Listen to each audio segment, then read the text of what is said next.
اندر ہر عبادت کے اندر صبر کی ضرورت ہوتی ہے، اور ان میں سے سب سے زیادہ روزے کے اندر صبر کی ضرورت ہوتی ہے۔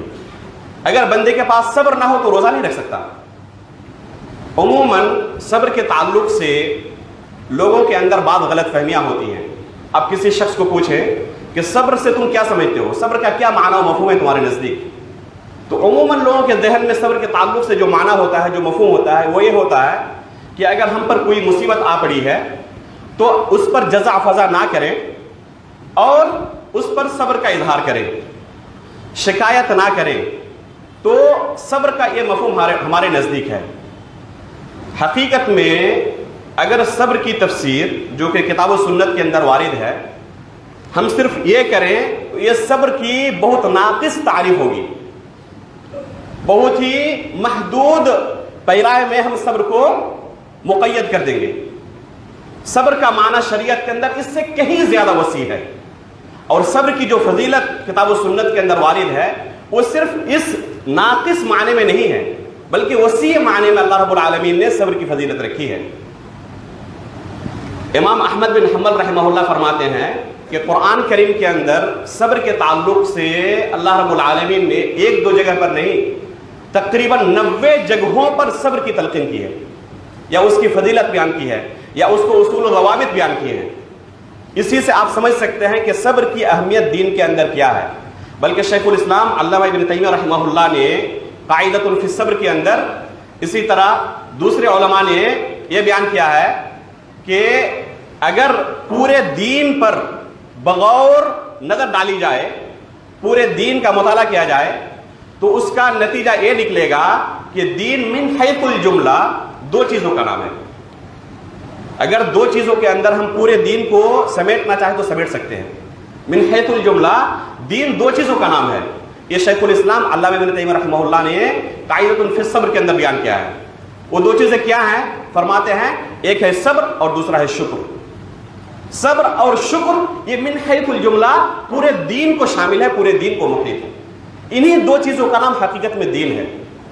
علامہ ابن قیم رحمہ اللہ نے، جنہوں نے اس موضوع پر ایک بہت ضخیم کتاب تصنیف کی ہے، عدۃ الصابرین و ذخیرۃ الشاکرین، صبر کے اصول و ضوابط، اس کا صحیح مفہوم کیا ہے، اس کی کیا فضیلتیں وارد ہیں، سلف صالحین نے کس طرح صبر کا مظاہرہ کیا تھا، کتاب و سنت کے اندر کیا نصوص وارد ہے اس سلسلے میں، ان تمام چیزوں کو تفصیل کے ساتھ اس کتاب میں بیان کیا ہے۔ بہت ضخیم کتاب ہے عدۃ الصابرین و ذخیرۃ الشاکرین۔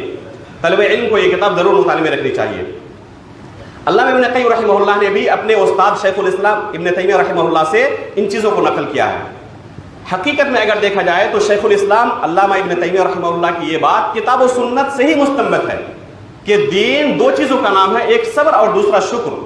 قرآن کریم کے اندر اللہ رب العالمین نے 4 جگہوں پر ان فی ذلک لآیات لکل صبار شکور، ان فی ذلک لآیات لکل صبار شکور، ایک دو جگہوں پر نہیں 4 جگہوں پر ارشاد فرمایا ہے۔